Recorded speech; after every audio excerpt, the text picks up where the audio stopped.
Bonjour à toutes et à tous, bienvenue pour ce tirage. On va regarder les énergies de cette rentrée de septembre. Alors j'espère que vous avez passé un bel été, que ceux qui ont pu partir en vacances en ont bien profité.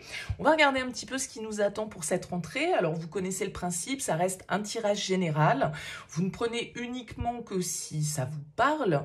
Il est évident que ça ne pourra pas parler à tout le monde de la même manière. N'hésitez pas à aller regarder votre signe solaire, votre signe lunaire, votre signe ascendant, et essayez de faire un petit peu votre propre météo, je dirais, par rapport à ces éléments. Voyez comment ça vibre pour vous. Si ça ne vous parle pas, vous laissez de côté. Et puis, si vous avez envie qu'on développe ensemble lors d'une guidance personnalisée, vous avez mon mail qui apparaît en bas de cette vidéo, lililataro@yahoo.com. Je fais toujours une approche préalable avant la première consultation pour voir si je cerne bien votre situation. Donc, ça permet de voir s'il est pertinent qu'on poursuive nos échanges. Donc, vous me donnez uniquement prénom, date de naissance des personnes qui sont concernées et le domaine. C'est pro, c'est sentimental, c'est financier. Ne me donnez pas d'autres éléments que cela. Ne me posez pas de questions parce que parfois dans vos questions, il y a déjà des éléments qui vont éclairer la situation actuelle. Donc, restez le plus large possible. Je reviens vers vous, bien sûr, ensuite pour vous expliquer mon fonctionnement, mes tarifs, etc. Voilà pour le préambule. Alors, on va utiliser, j'ai déjà oublié son nom, ce tarot que j'utilise très très peu, ça fait longtemps que je l'ai, c'est le tarot de El Dios de los Tres. Bon, ambiance mexicaine, espagnole pour ce tirage. Allez, on se retrouve tout de suite pour le tirage des cartes.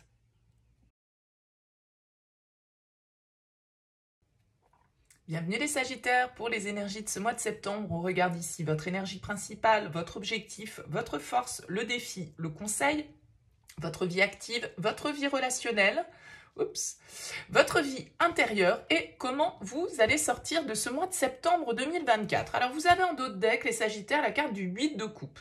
Le 8 de coupe, il va nous indiquer peut-être que vous avez besoin de prendre du recul par rapport à une situation, que vous prenez vos distances par rapport à certaines émotions, par rapport à certaines relations, par rapport à certaines problématiques.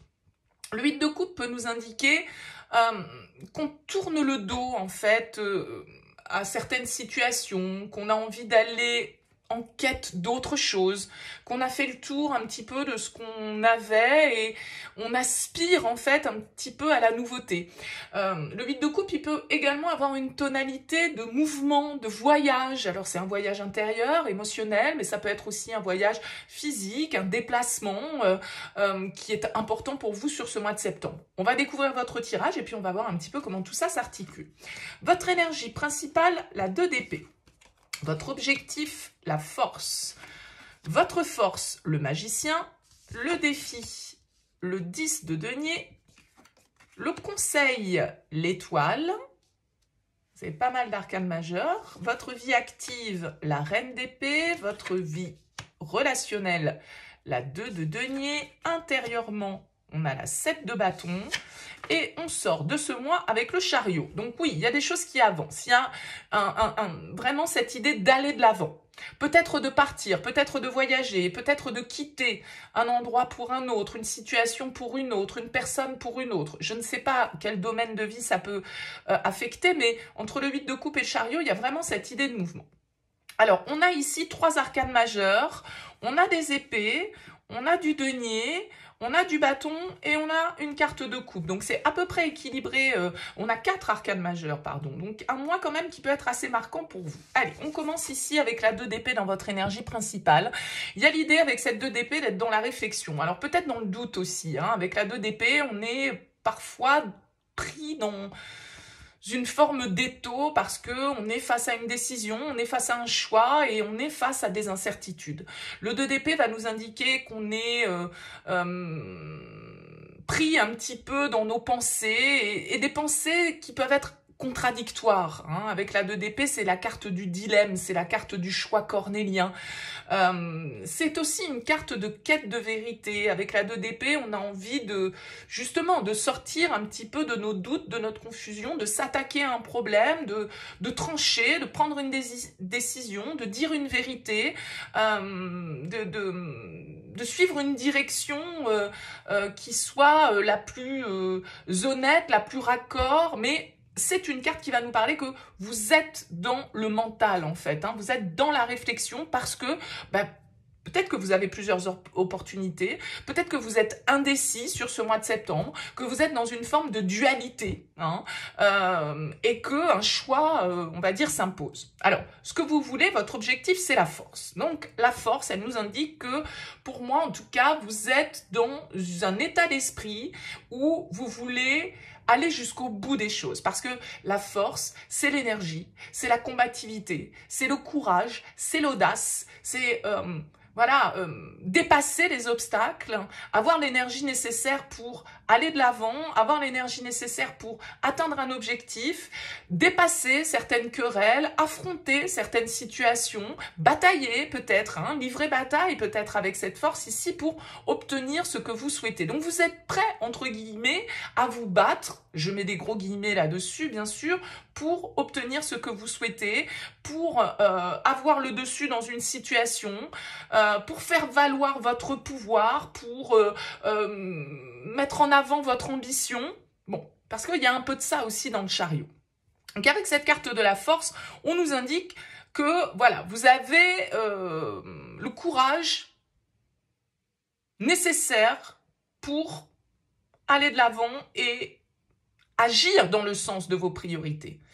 Agir, d'autant plus que vous avez le magicien en force. Donc le magicien, il va venir nous indiquer que les Sagittaires, sur ce mois de septembre, c'est vous qui avez le pouvoir et vous en avez peut-être pris conscience. C'est vous qui avez les moyens d'agir avec la carte du magicien. C'est-à-dire que c'est vous qui avez tous les ingrédients là devant vous pour réaliser la petite potion magique qui va ouvrir une nouvelle porte, qui va être l'aube d'un nouveau commencement pour vous. Parce que le magicien, c'est quand même la carte numéro 1 du tarot. Elle indique un potentiel, un commencement, le début de quelque chose et c'est votre force. C'est-à-dire que vous avez, a priori, avec vous aujourd'hui, les Sagittaires, tous les outils nécessaires pour réaliser vos souhaits. Et on vous indique, pour moi, avec l'étoile ici en conseil, d'y croire. D'accord? L'étoile, elle invite à l'optimisme. Donc le magicien vous dit, mais tu peux le faire. C'est toi qui es maître de ta vie. C'est toi qui as le pouvoir peut-être de prendre cette décision, de dire cette vérité, de trancher dans cette situation. C'est toi l'acteur de ta vie et donc sois confiant en ton potentiel, sois confiant en ta capacité à réussir et à manifester ce que tu désires. Le point, le défi, on va dire pour vous, c'est la 10 de denier. Donc, il y a un as ici et il y a un 10 en défi. Alors, le 10 de denier, pour moi, en défi, il peut symboliser plusieurs choses. Il peut symboliser vos valeurs. Peut-être certaines valeurs qu'on vous a inculquées et vos désirs vont peut-être à l'encontre de ça. D'où ce dilemme, d'où ce choix un peu cornélien. Le 10 de denier, il peut nous parler aussi de la matière, de votre abondance, de vos ressources. Est-ce que c'est ça qui vous manque? Est-ce que vous n'avez pas suffisamment à votre goût voilà, les finances nécessaires, les aptitudes nécessaires, l'expérience nécessaire, etc. Vous voyez, avec la 10 de denier en défi, on peut être un petit peu là-dedans. Ça peut être aussi pour d'autres, en dehors de cet aspect valeur qu'on vous a transmis, l'aspect familial. La 10 de denier représente souvent nos racines, donc peut-être un attachement à vos racines, peut-être qu'il y a une forme de responsabilité familiale qui vient du coup un petit peu freiner ou interférer dans vos désirs, dans vos rêves, dans vos aspirations. Vous voyez, il peut y avoir une tonalité un petit peu comme ça. En tout cas, on défie un 10, ça veut dire que quand même, vous êtes là à un petit cap, à un passage clé pour vous, à une étape importante qui est en train de se passer et dans laquelle vous devez être l'acteur, en fait. Vous devez être celui ou celle qui agit. Alors, ça peut être au niveau professionnel, vous avez une reine d'épée ici qui ressort.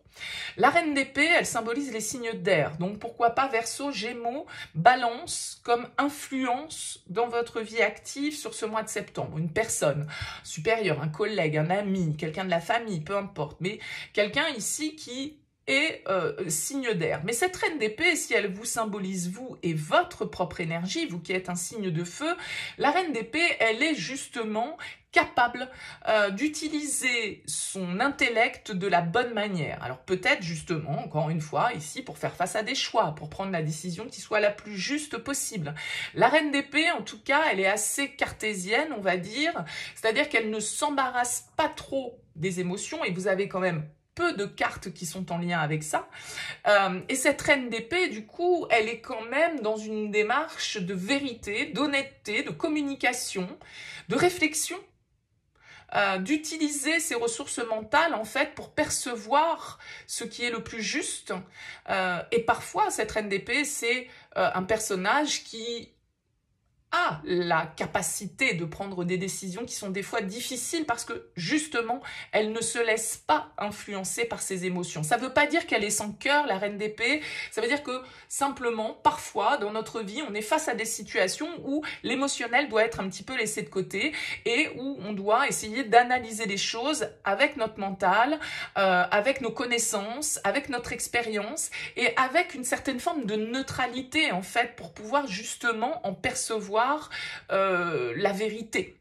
J'ai zappé le conseil ici, j'en ai parlé vite fait tout à l'heure. Je suis désolée, c'est vrai que d'habitude, avant d'aller sur la vie active, je vous parle de ce conseil. Vous avez l'étoile, une arcane majeure. Je vous l'ai dit tout à l'heure, on vous dit ici, vous devez agir et vous devez y croire. L'étoile, elle vous parle d'optimisme, elle vous parle de foi, de croire en l'avenir, de croire en des jours meilleurs si on est dans un passage à vide. L'étoile, elle nous parle de se laisser porter, de se laisser guider, de s'écouter en fait. Il faut suivre, c'est une carte un petit peu pour moi de destinée, de paix intérieure. C'est quand on sait ce qui est juste. Et là, il y a une histoire avec cette reine d'épée de justice, de vérité. Votre propre vérité peut-être. Avoir le courage d'agir dans le sens de ce qui est vrai pour vous, de ce qui est juste pour vous, qui ne correspond peut-être pas aux valeurs qu'on vous a inculquées, à votre entourage, à votre famille, etc. C'est ce que j'expliquais ici. Maintenant, les cartes vous invitent à être dans votre propre chemin, en fait, sans forcément vous intéresser à la vie des autres, et plutôt être sur le chemin qui vous correspond. Ça peut être une carte, l'étoile, quand on trouve enfin notre mission de vie, quand on sait quelle est comment dire, quand on a foi dans l'avenir, on sait que la vie est bien faite. Ce qui doit se faire, se fait. Ce qui ne se fait pas, ben c'est parce que ça ne devait pas se faire. Vous voyez, c'est quand on lâche prise en fait sur un besoin de contrôler. Alors cette reine d'épée, elle peut parfois être un petit peu dans le contrôle parce que justement elle voudrait tout maîtriser. Il y a peut-être une partie de vous qui cherche à ce que tout soit bien cadenassé de partout. Bon, bah peut-être que vous n'obtiendrez pas ça et que si vous attendez ça pour agir, eh bien le temps va passer. Là, on vous invite à l'action. On vous dit mais c'est bon, les ressources, les moyens, tu les as déjà. Alors tu les as peut-être pas à leur niveau maximum dans toutes les catégories, mais en tout cas, tu as suffisamment de quoi agir et de quoi aller vers ce qui te plaît, vers ce qui te convient, vers ce qui est juste pour toi. Donc, voilà. Si on est trop dans le contrôle, et ça peut être le cas de cette reine d'épée, eh bien l'étoile vient vous indiquer lâche prise, fais confiance, suis ton intuition, suis ta petite voix intérieure. Au niveau relationnel, on a la 2 de denier. Alors, encore un 2 ici, donc peut-être une dualité, peut-être un choix à faire aussi au niveau relationnel, pourquoi pas. La 2 de denier, en tout cas, va nous indiquer que on est un petit peu dans la réflexion aussi. Et la 2 de denier, c'est une carte également qui peut nous dire que vous êtes en train de jongler un petit peu avec différents aspects de votre vie. Donc peut-être votre vie relationnelle, peut-être votre vie professionnelle, peut-être votre vie familiale, etc. Avec la 2 de denier, on essaye de faire en sorte de gérer les choses de la manière la plus équilibrée possible. Maintenant, on peut être avec la 2 de denier un petit peu alourdi en fait. Voilà, on essaye d'être partout à la fois, de ne pas du coup qu'il y ait un pan de notre vie qui dégringole entre guillemets ou qui ne soit pas suivi. Donc avec la 2 de denier, j'ai l'impression que voilà, vous êtes dans dans une forme de gestion un petit peu, alors je vais pas dire de crise, parce qu'il n'y a pas de carte de crise dans votre tirage. J'ai plutôt l'impression que c'est un cap, c'est une confiance, un élan en fait personnel aussi que vous devez retrouver, parce que je le disais au départ avec ce 8 de coupe, peut-être que vous avez fait le tour, vous avez l'impression d'avoir fait le tour un petit peu. Et vous sentez en vous le fait que, voilà, vous devez peut-être sortir de votre zone de confort.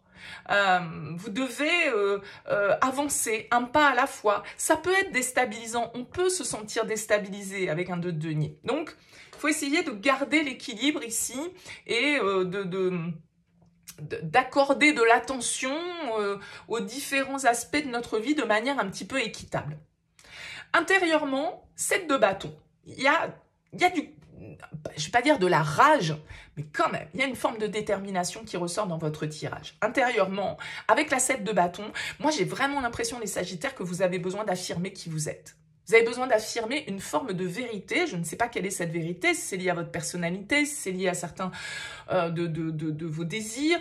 En tout cas, avec la 7 de bâton, c'est pour moi la carte un peu du défenseur, de celui qui veut faire valoir ses droits, de celui qui est prêt au combat, de celui qui est prêt à se défendre, de celui qui est prêt à attaquer aussi, comme je le disais, tenez-vous prêt pour le combat. Oui, il y a une forme de combat, ça peut être contre vous-même que vous vous battez, les Sagittaires, mais avec la 7 de bâton, il y a quand même une détermination à, encore une fois, pour moi, bon, vous savez que j'aime, vous savez si vous me suivez, que j'aime pas trop avoir 50 000 interprétations des tirages et de partir dans des tirages d'1 heure où je vais raconter 5 versions différentes du tirage qui vont forcément parler au plus grand nombre. C'est vrai que souvent je vois une lecture éventuellement avec quelques nuances, et là j'ai vraiment l'impression que c'est ça pour vous les Sagittaires. Ça parlera pas à tout le monde, mais c'est vraiment votre vérité, être sur votre chemin. Et sans doute que cette vérité, elle passe par une forme d'affirmation vis-à-vis de l'extérieur, d'imposer qui vous êtes, d'imposer vos désirs et de ne pas vous laisser influencer par l'extérieur. Et vous y arrivez. 7. Le chariot. Le chariot, je vous l'ai dit, c'est une carte de mouvement, d'avancée, de victoire. Là, vous reprenez le pouvoir sur ce mois de septembre, les Sagittaires, pour aller dans le sens de vos désirs. Le chariot, il nous dit que, voilà, on avance, c'est bon. On a fixé la trajectoire, on y va, on atteint notre objectif. C'est certainement une étape, donc une plus grande étape, mais il y a une forme de victoire sur cette fin septembre, peut-être parce que justement, comme je le disais, vous arrivez à affirmer qui vous êtes et à prendre le taureau par les cornes et à aller dans l'arène s'il le faut pour imposer vos idées, pour imposer vos désirs, pour imposer vos projets et pour suivre votre destin, quoi. En gros, c'est un petit peu ça. Vous le savez, vous le sentez. Au fond de vous, il va falloir peut-être avec cette reine d'épée, si ça se passe au niveau pro, effectivement, être assez cash, être assez clair, peut-être asséner certaines vérités pour pouvoir passer ce cap. Mais j'ai l'impression qu'avec un chariot qui symbolise la victoire dans le tarot, eh bien cette étape, vous la franchissez avec brio et il y a certainement une étape importante pour vous dans votre parcours personnel qui se passe sur ce mois de septembre. Alors bien sûr, ce ne sera pas 100% des Sagittaires, mais là, il y a une volonté, une détermination, une envie de s'affirmer et d'être de faire des choix, de trancher. Vous allez peut-être crever un abcès sur ce mois de septembre, comme je le disais, de prendre l'épée là pour trancher et pour dire voilà, maintenant mon choix il est fait, mon choix il est clair, je sais ce que je veux, je sais où j'ai envie d'aller, je sais que c'est la bonne voie pour moi, je le sens, donc je ne me laisse pas intimider, je ne me laisse pas influencer, je m'affirme. Bon, vous me direz en tout cas dans vos commentaires, les Sagittaires, c'est toujours intéressant pour moi d'avoir vos retours. Je vous souhaite en tout cas un excellent mois de septembre. Laissez-moi un petit mot sous cette vidéo, ça me fera toujours plaisir. N'hésitez pas à liker et à partager. Merci en tout cas pour votre écoute, votre présence. Je vous dis à très vite.